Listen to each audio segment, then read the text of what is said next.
Hi, my name is Frank Gaffney. I am very pleased to be presenting another example of the big picture as we focus on North Asia and specifically some of the very distinct challenges emerging from it, most especially from North Korea, a country that has been ruled by the Kim dynasty for decades and that poses a threat not only to its neighbor to the immediate south, but also to much of the rest of Asia and increasingly to us here in the United States. We're going to talk about the character of that regime and the nature of the threat specifically to the human rights, but also the future prospects of the people of both North and South Korea. Our guest is a very distinguished professor and former senior government official by the name of Morse Tan. He is originally from South Korea, where he was born, but he is, as I like to think of them, a foreign-born American patriot who served in particular with great distinction, albeit all too briefly, in the Trump administration as the U.S. Ambassador at Large for Global Criminal Justice. Morse Tan, it is terrific to have you with us. Thank you very much for making yourself available for a conversation about subjects that you've studied closely and I know feel passionately about. Great to be here with you, Frank. Thank you. So I want to start perhaps with a little bit of your own personal background because it clearly informs the work you have done both in government and out over your impressive career. How did you get into this line of work? Well, I was born in Seoul, South Korea. Our family immigrated when I was less than 2, when I was a baby. And when I was in college, I came to learn for the first time some of the horrors of what was going on in North Korea in the midst of the famine that was going on. And I was heartbroken to learn what was going on. So when I was doing the personal statement to the law school that I ended up graduating from, I was writing about wanting to do something about the situation in North Korea.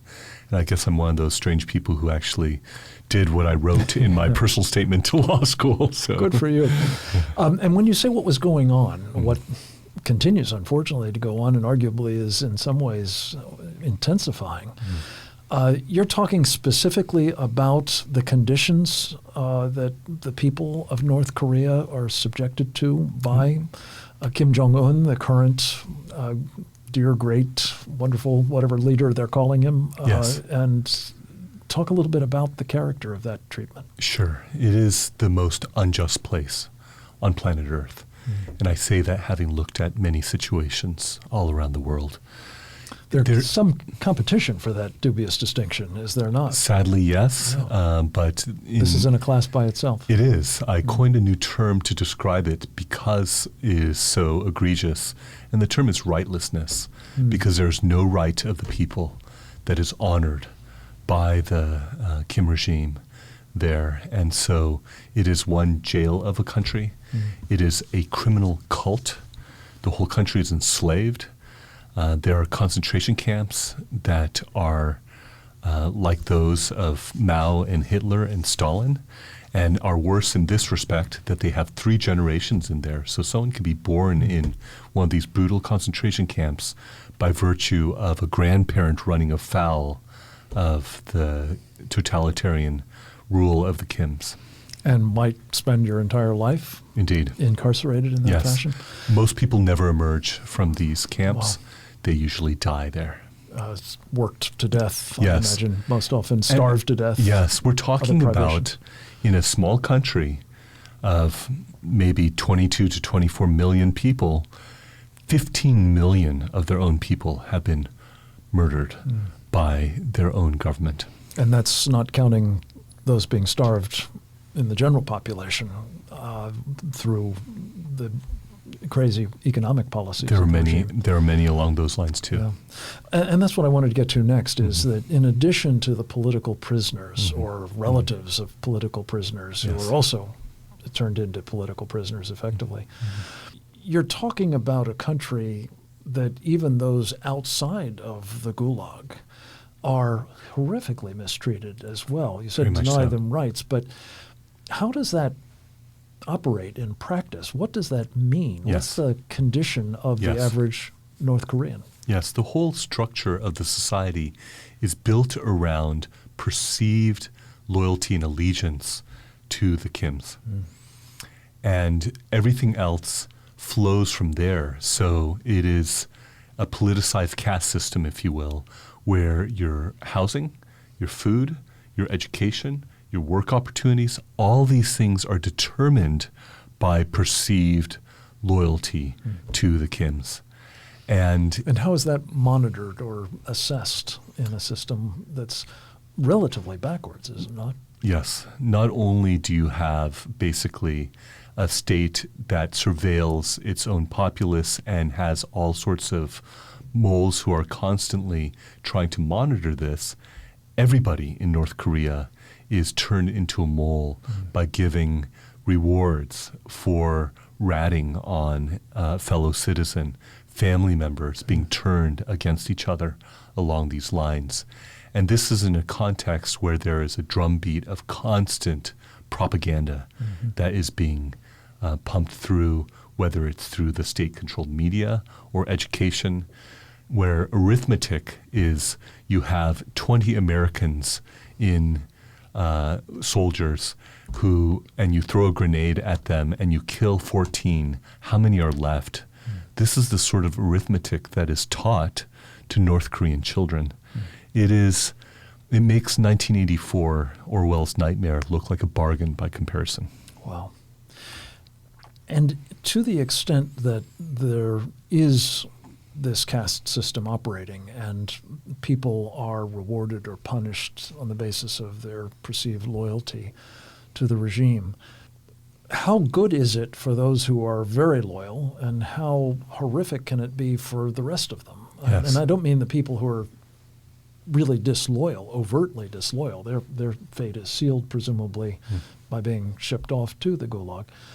But I'm just, the average North Korean just trying to get by, how hard is that in this particular system? Very hard. You cannot really subsist very well through the government rations, even if you were, say, kind of an average peasant inside of North Korea. You have to work for the government, who takes everything. But this is really the norm for these sorts of communist regimes, Yes. where you have this communist bourgeoisie crushing the proletariat, to use their own terminology, and seizing the wealth of the country. North Korea actually has greater wealth as far as natural resources are concerned than the South, but the people there are struggling to even survive. And so foraging for anything that remotely seems like food, a lot of the market activity that was illegal but the state was having a hard time stopping is... And found necessary. Yes, as I understand it, that's to the make real... subsistence possible. That's the real economy of North Korea, actually. Unbelievable. Yes. So privation on a horrific scale, Yes. always with the overhang of possible punishment, which Yes. would make things even worse. Yes, indeed. The fact that your family members might rat you out at any moment, and so many other psychological forms of repression seem to be operating here. Yes, for sure. It is in stark contrast, though, with the, as you put it, the communist bourgeoisie. And I gather that within the caste system, even that cohort has certain gradations. Is it correct that the military of North Korea has a privileged place, and none of what you've described in terms of the hardships and the privations and the inadequate food supplies and so on are available to them, or is it just not as bad for the North Korean military? So the military and government elites are the ones who are able to live off the fat of the land, so to say, to the Such extent fat as that there is. such as there is. Starting from Kim Jong-un, the supreme ruler, where he's bringing in $5,000 bird nest soup, and his father was having lobster airlifted to his armored train. This is the sort of thing that they're living off of, while the people are not able to have much at all. His father rewarded a number of top party cadres with top-of-the-line Mercedes-Benz vehicles. It is very different. And he's sitting on a net worth of approximately $3 to $5 billion. My Lord. Just himself, Kim Jong-un. Personal wealth. Yeah, Swiss bank accounts and the like. That said, I have been told that even the military has manifested symptoms of starvation. Yes. That they are stunted in their growth. That's correct. So it's hard to imagine that this regime, which depends on the military, obviously, to perpetuate itself, and that is said to be its top priority, after all, and the party are, even with their relatively privileged status, suffering as well. That's right. You had an example of a soldier who made a dash for it to go to South Korea. And when he was rescued and brought in, he was emaciated. Yes, he was literally pulled over. He was shot at by other North Korean soldiers. And he was emaciated. He had all these parasites that were inside of him. And this is a group that is more privileged than your general populace. Yeah. This raises a question that I know you addressed during your time as the ambassador at large for global criminal justice. Does what's being done to the people of North Korea by its own government, of course they have no say in that government, no choice but to submit to it, but does it rise to the level of genocide in your view? And if so, why has it not been described as such? Sadly, yes.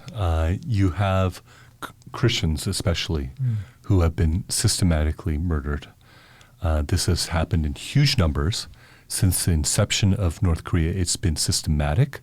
Indeed, the worst persecution of Christians in the world, according to every study every year, is in North Korea.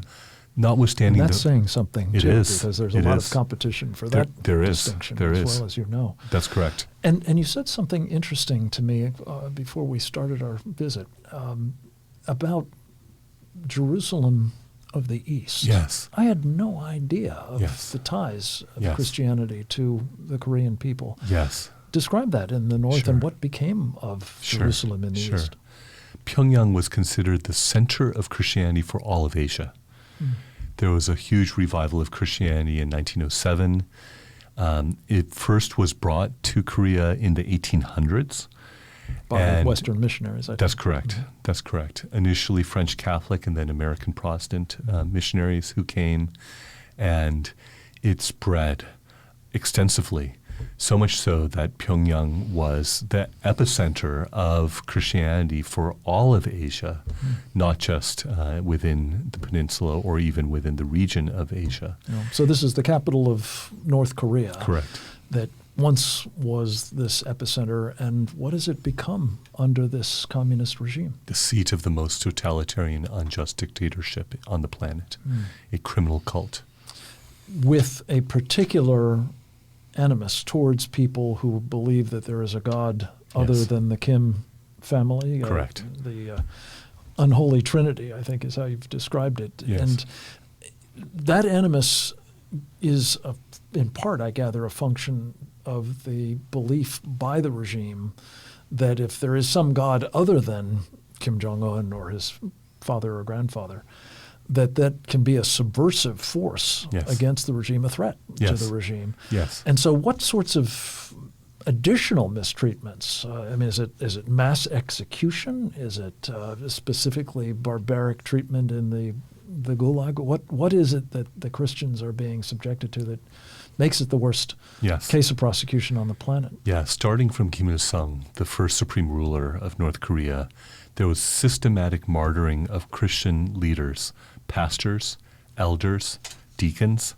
And there was more of an opportunity for rank and file Christians to disavow their Christian faith, but so many did not. And so there was systematic martyring. Those who are not Christians who have escaped North Korea and were in concentration camps report that Christians are treated the worst there. And that Christianity is specifically and particularly targeted, not Buddhism, not anything else, but Christianity specifically is targeted, that there is a specific concern about the ultimate allegiance that Christians hold. And as one non-Christian escapee out of North Korea put it, he said they are scared that there might be a real God, that it would be a rival to the Kims, who are set up as if they are deity in North Korea. Yeah. To say nothing of the unsavory fate that awaits them, if that's true, and I certainly believe it is. So we're going to run out of time rather than things to talk with you about, Morse. But let me just ask, given all of this, why has the United States government, why has the world more generally not found what these horrific totalitarians in Pyongyang are doing to be genocide, against which there are very stringent treaty obligations, among other things, to not only identify this practice for what it is, but also to punish the perpetrators? Yes. So I think there are a number of reasons that are out there. Number one is that these sorts of things are hard to stare at in the face. They're difficult. They don't pass what one media person said to me is the breakfast test, that this is not what people want to be reading about as they're having toast and cereal and orange juice in the morning. It's easier to avert their gaze. It's much easier to do that. It's painful. It's horrific. It's shocking to contemplate that this is happening. So I think that's one. Let alone that you have an obligation to do something about Yes. it. Yes. And so there is that sort of psychological aversion. Secondly, I think there's a particular blind spot when it comes to the persecution and genocide of Christians, and a particular unwillingness of many in the diplomatic realm to specifically identify Christians, who are the most persecuted group, bar none, in the world. And By some estimates, 340 million of them heavily persecuted. Yes, that's correct. To include lower degrees of oppression. That's correct. It's staggering. Yes. And I've been involved in an effort to try to raise awareness about it and bring this to a halt. And you're absolutely right. Yes. People have been willfully blind to it for a long time. Yes. And of course, there's also the factor that the North Korean regime suppresses information about what's going on inside. But we've been hearing about defectors bringing forth this sort of information, even as they are also trying to get information back inside the country. Right. Which brings me to a point that I wanted to make sure we covered, and that is you've identified three specific priorities of the North Korean regime, all of which I'm afraid are very, very frightening.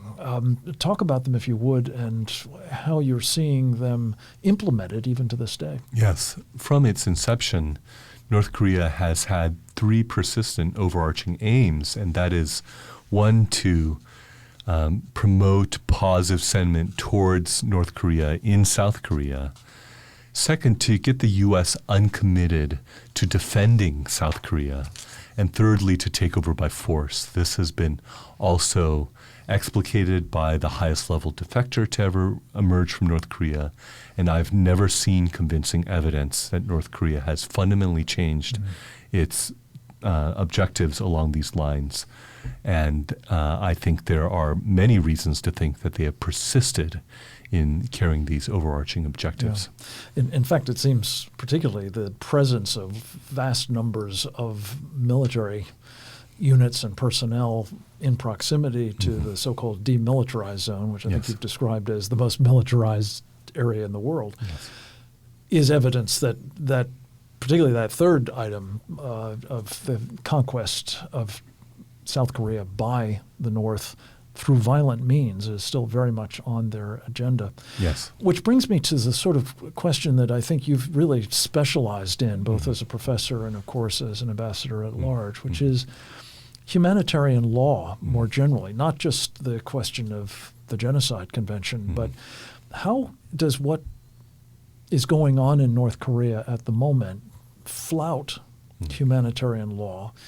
And what are the implications, for example, if we were to have people say, well, we need just to declare an end to the Korean War, supplant the armistice that has been in place, of course, for decades now, with presumably in due course some sort of peace treaty.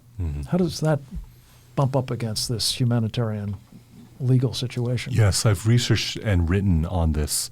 And the ironic thing is it actually corresponds to increasing the risk of war in North Korea because of North Korea's persistent aim, one, to get the U.S. uncommitted. And one way that they've sought for a long time to do this is through a peace treaty with the United States. It's also the case that the U.S. commitment to defend South Korea is the single biggest deterrent to a renewed Korean War. Absolutely. And also it is the case that North Korea itself has repeatedly violated the armistice agreement, which means that it reverts to a legal state of war. North Korea also has a lot to fear about this ongoing state of war because it means that they are legally liable for the war crimes that they have committed and continue to commit on the peninsula. And so for these reasons, North Korea very much would want there to be a peace treaty, especially one that would remove the U.S. commitment. There is talk that the current administration in South Korea might want to remove the U.S. forces and the UN command from the peninsula. This would be inviting North Korea to be able to try to take over the peninsula by force, and they have the fourth largest military in the world, and so they have the means. It is not just for show that they have these military forces, all manner of weapons of mass destruction, stockpiles of biological and chemical weapons, and not to mention, of course, nuclear weapons and also the vast numbers of conventional weapons that they have as well. The bulk of which are forward deployed and presumably ready to go at very short notice, if any. These 2 points are really critical, it seems to me, Morse, and I'm so appreciative that you've brought them forward, that the armistice is actually being violated. It has been now over many years. Many times. By the North Korean government, which affects its status. And secondly, that in the face of humanitarian law, what is going on in a state of war, which exists, constitute war crimes, as well as just crimes against humanity, other characterizations of it. But we're going to continue this conversation in a moment. And when we do, I want to specifically address with you both this question of the inadvisability of legislation like H.R. 3446, I should say, peace on the Korean Peninsula, but also what we can do to try to really make a difference in the suffering of the people of North Korea. We're going to come back with Morse Tan very soon, but I want to just say to those of you who will be leaving us at this point, thank you very much for listening and for viewing, I think, an extraordinary human being and his commitment to reducing the suffering of people who may seem like they're a world away from us, but bear in mind this reality. Any country that treats its own people as horrifically as the North Koreans do theirs is not going to treat ours very well either. I'm going to be back with more with Morse Tan very shortly. For the moment, this is Frank Gaffney. Appreciate you being with us.